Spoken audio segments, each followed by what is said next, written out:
What's the sad reality of being an adult that young people should know? They may deteriorate too. The person who used to comfort you and have answers does not have the answers anymore and can't help you or even themselves. My mother moved in with me about 5 years ago. At first it was just because she could not drive or take care of her home anymore. Now she has bad short-term memory, poor emotional control, diminished critical thinking and is frustrated by these things to the point where it is hard to interact with her. She has isolated herself from almost everyone but me and even our relationship is deteriorating. It is sad to watch someone who used to be the glue fall apart. Absolutely. Start having hard convos as you and your parents get older. Do they have the insurance or savings to get the care they might need? Do they have expectations that you'll move them into your house? At what quality of life do they want a DNR? Do they have a will? Never thought this ton of bricks would hit me in my 30s when my parents are only in their 60s, but here we are. You could have cake for breakfast, but you're going to feel disgusted with yourself and have a sugar crash at work during a meeting that you should have been paying attention to, and now your boss is staring at you expecting you to answer their questions, but if you just say yes, you might be committing to working weekends for the rest of perpetuity and your life will be ruined forever, and it was all because you convinced yourself that since there are eggs in cake it's a totally acceptable breakfast food. Death is always on the way. But the fact that you don't know when it will arrive seems to take away from the finiteness of life. It's that terrible precision that we hate so much, but because we don't know, we get to think of life as an inexhaustible well. Yet everything happens a certain number of times, and a very small number. Really, how many more times will you remember a certain afternoon of your childhood? Some afternoon that's so deeply a part of your being that you can't even conceive of your life without it. Perhaps 4 or 5 times more, perhaps not even. How many more times will you watch the full moon rise? Perhaps 20. And yet it all seems limitless. Paul Bowles, The Sheltering Sky. No one will take care of you. This is a sad truth that I've come to realize now that I've gotten chronically sick. I'm going through the worst experience ever, and it doesn't stop. Doctor test after doctor test to figure out why I've got acid reflux that makes my voice hurt. It's even given me tinnitus. Just trying to make it to the next doctor tests in the months to come, hoping the surgery I have in mind will be the solution. I'd prefer something easier, but I've tried everything and none of it has worked. Now I sit at home a lot and lost a lot of friend connections. I can't eat out anymore. The consequences are severe and very damaging. I can't even have fruits anymore without my body destroying itself. I can even see it happen. See my throat get digested. Haven't even made it to 30 yet and feels like my body is falling apart all over, all of a sudden. I don't know how people manage this, but I'm praying it'll stop soon. It's so debilitating. I spent my early 20s thinking I was this artful outsider who didn't have anything in common with my coworkers or peers. I was extremely judgmental about everyone and in turn was really isolated, spending a lot of time by myself at home talking on message boards with other people who I felt like related to me. I can't explain what happened, but I had a break somewhere around 26 or 27 where it was like I'm actually just a narrow-minded, secluded, stuck-up asshole who goes online to talk to other people who are just like me to seek validation. In reality, I'm surrounded by people who may not share my worldview, but aren't really terrible people and they deserve kindness way more than I do. It's been 10 years since that revelation and I've spent them building relationships with different people, especially at work. You know, helps work go by a lot faster, having friends there you can talk to about whatever.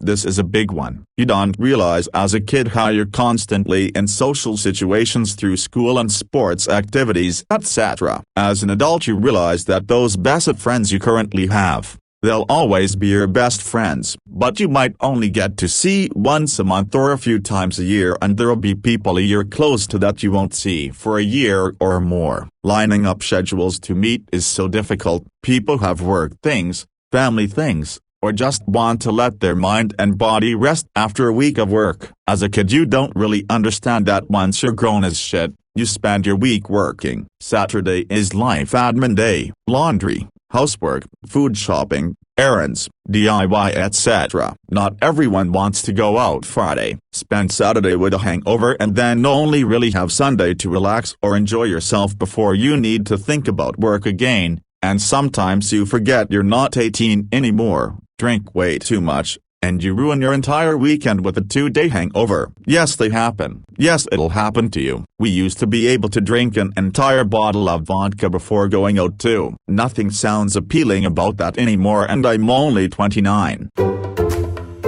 Having time outside of work and looking after yourself to do activities is difficult, and if you're single as an adult it's even harder to deal with because there's not a lot of social stuff you can do on your own. Your friends will be busy on weekends with their partners and eventually their kids. It's always great to see a friend find a partner, but on the opposite side there's the single friend whose weekend plans just got cut in half and who might now have to spend multiple weekends completely on their own because everyone has plans. Finishing work Friday and knowing there's a real chance you might not actually speak to anyone till you start work Monday is a real horrible realization. Work friends are a good thing to have. I work freelance and from home, so that's impossible for me. I realized this early in my career and started going to the gym. Not only is it great for your mind and body, but if you go enough it's as much a social thing as it is a fitness thing. When moving to a new city, work friends become like your family. You'll always have someone to hang with for a drink or two after work. But when you move jobs, chances are your work family disappears. They were friends of circumstance. You often don't have any real connection other than sharing a workplace, and everyone has their own lives outside of work. It gets more difficult the older you get. Make sure you keep in touch with your close school friends. Chances are if you've been friends through school and college you've got a friend for life, even if you aren't together all the time.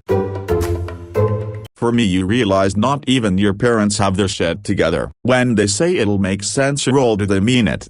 There's a scene in him that gets me more emotional as an adult once you realize how true it is. Marshall tells Dad that as a kid, his family would always drive to a summer cabin in pitch black in the middle of the night. Marshall was scared, but his dad was behind the wheel, so he always felt less afraid. When he has to drive at night with Dad, likely down that same road, he realizes his dad was probably as scared as he was, but he just kept driving and hoped for the best.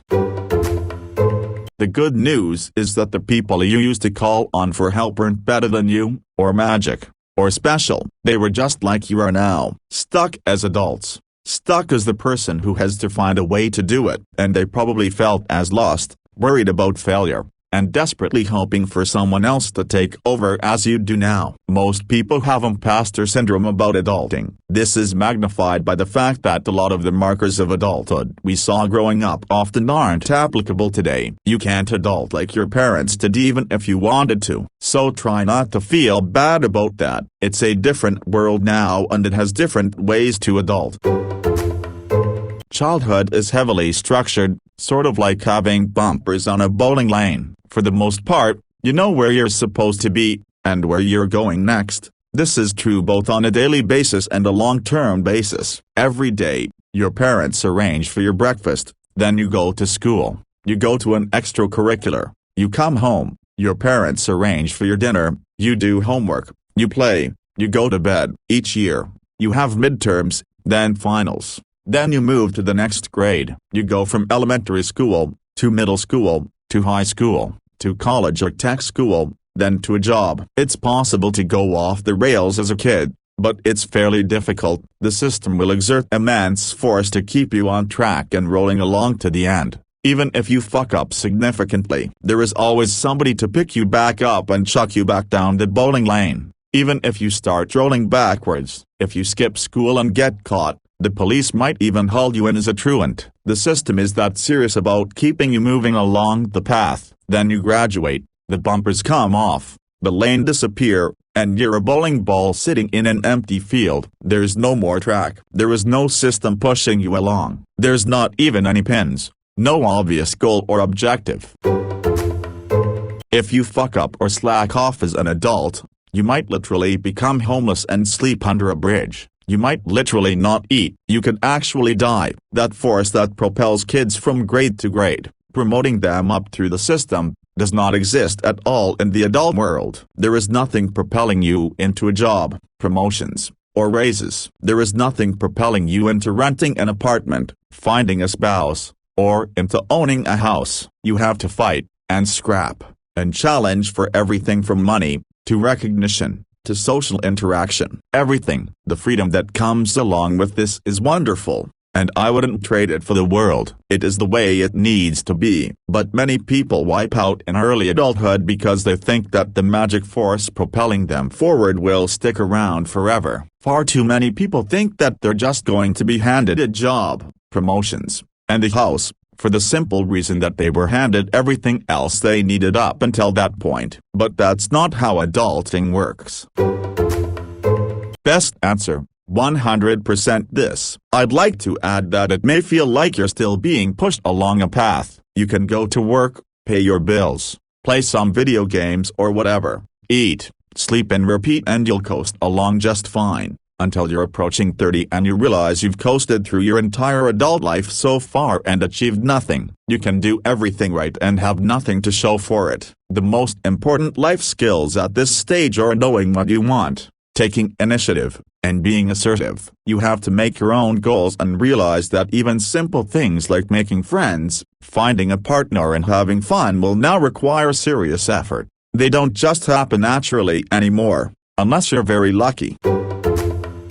Well said, and goes along with one thing that struck me as I got into mid-20s. In school, there's grades, finals, etc. constantly telling you how you're doing in life. Once you graduate, the way to gauge your progress, success in life and move forward becomes far more obscure. There's no longer an A+ waiting for you in December to let you know you're doing the right thing or a C to tell you to get your shit together. You're just doing whatever you're doing. And sometimes it'll feel good, other times you're totally lost and confused. I think that's part of what drew me into a sales career. Because month/quarter/annual etc. there's a leaderboard and I can see my accomplishments when I screw up. Otherwise you work a job where years can fly by and you're like, wait, fuck, I'm never gonna get promoted here, am I? Did I just waste 3 years? Or should I see if I get promoted next year? What the fuck am I even doing? Just my personal experience.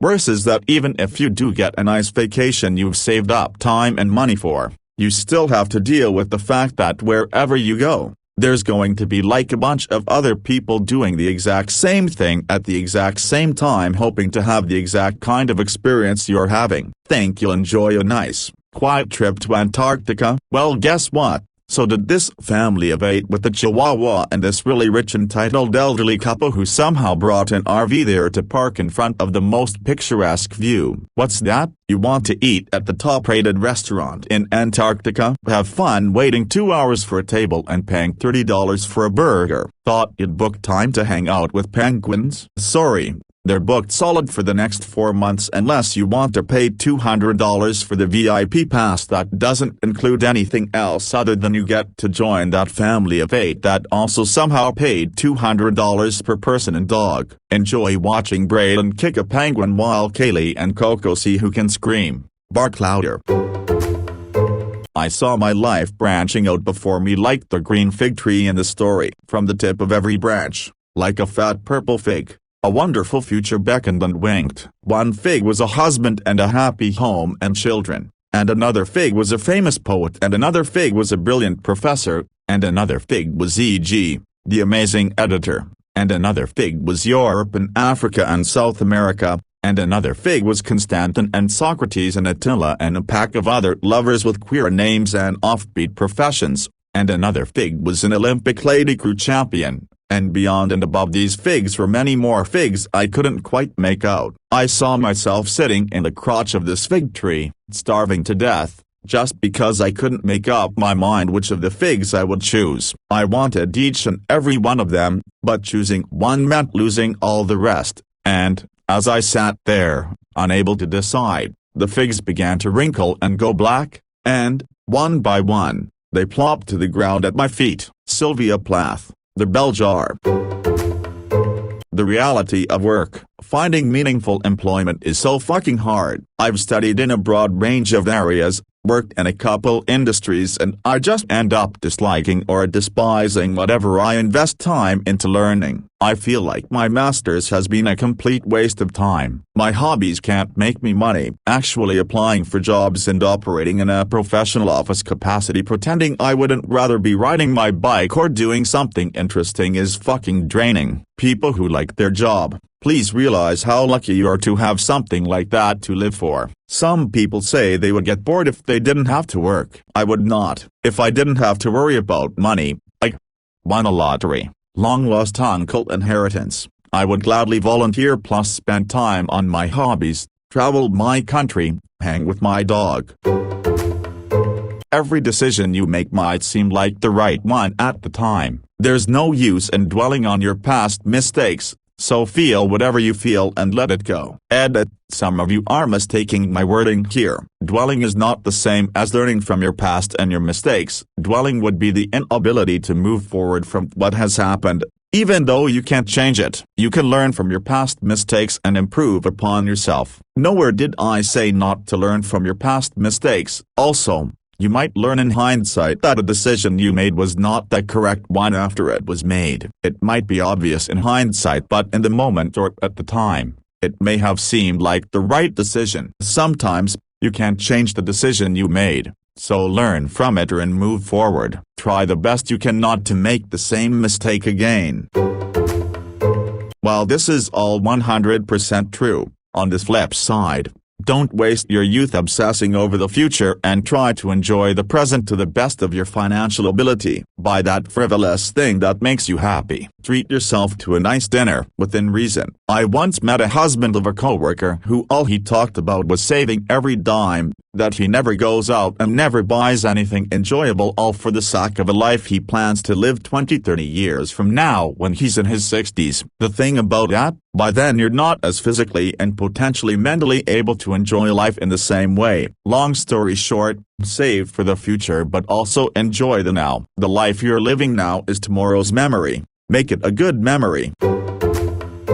For me, the worst part of being an adult, 30, is how much I love video games. How much I played video games growing up and how good I was when I was a teen. We ranked 3rd nationally in Italy on CAD and MW2 on Xbox 360. Now the sad part, I get to play on my 2 days off for most of the day. Every other day I can maybe sneak a couple of hours on a single-player game, and I can't stress enough how frustrating it is, especially in multiplayer games, when your hands are not as fast as they used to be. My reflexes and my judgment skills are rusty AF. I go with confidence pushing enemies and get shredded like cheddar, while in my head I have memories of clutching a whole team in Search and Destroy, or getting a mob every other day in MW2, and it just gets me so infuriated that I lost so much of my ability when the memories are so clear that they feel like yesterday. Now I talk video games because that's what I do in my free time,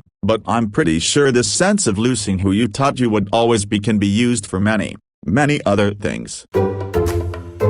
With the exception of some single-player shooters, Doom Eternal, I hardly ever play FPS anymore. Even if I do, I almost rarely play online. There's 2 reasons for that. I don't have the time to invest in the game or the Twitch skills. I am better at games that lean more on thinking and strategy. I don't mind Rainbow Six Siege, or at least what it was in the early years. And I'll play the odd CSGO match because I can lean heavily on existing map and mechanic knowledge, but that's about it. Otherwise I'll look for single-player action, adventure games, strategy games, platformers, puzzle games, etc. I have limited free time to play games, and I want that time to be somewhat predictable and enjoyable. When I play online I'm putting the quality of the experience in someone else's hands, and don't want to deal with trolls, screaming kids, hackers in unranked gameplay, etc. If I'm not playing online with people I know, I'm usually playing for myself.